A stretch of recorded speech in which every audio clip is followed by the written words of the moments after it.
The BRICS countries not only account for a third of the Earth's land area and almost half of the world's population, but also 40% of the world economy.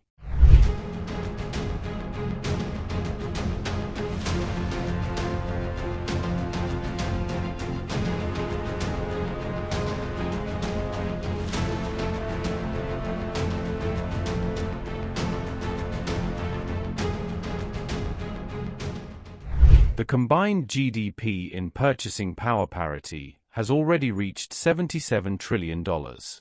That's according to IMF data for 2025. By the way, BRICS significantly outperform some other associations, including the Group of Seven. They have $57 trillion.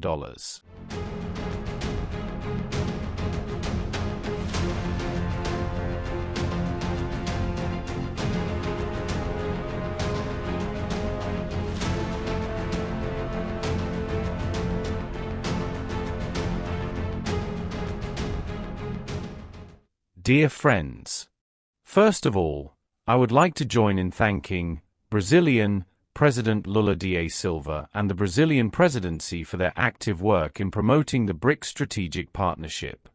Most importantly, the BRICS countries continue to deepen their engagement in key areas in politics and security, economics and finance, cultural and humanitarian contacts. Our association has seriously expanded to include the leading nations of Eurasia, Africa, the Middle East and Latin America. Together we have truly enormous political, economic, scientific, technological and human potential. The BRICS countries not only account for a third of the Earth's land area and almost half of the world's population, but also 40% of the world economy. The combined GDP in purchasing power parity has already reached $77 trillion. That's according to IMF data for 2025. By the way, BRICS significantly outperform some other associations, including the Group of Seven. They have $57 trillion. Year after year, the authority and influence of our association in the world is growing.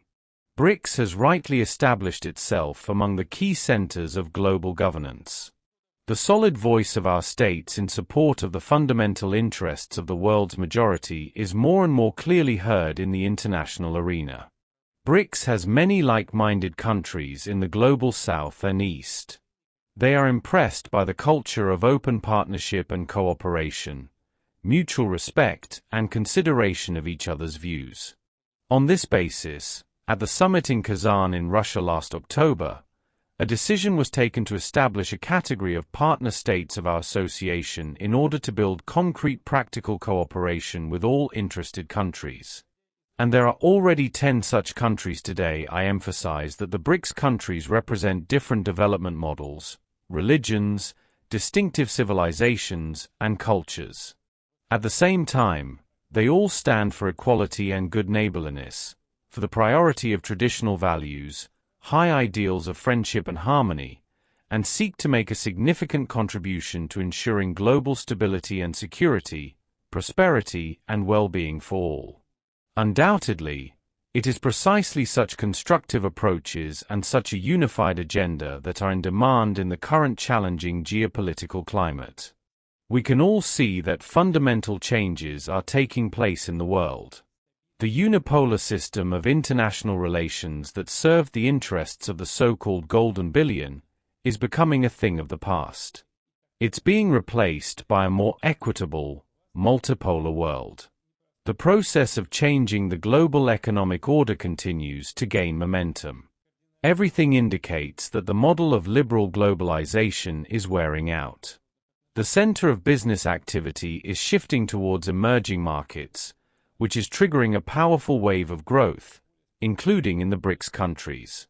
To make the most of the prospects in this regard, it is important to intensify cooperation among the participating states of our association.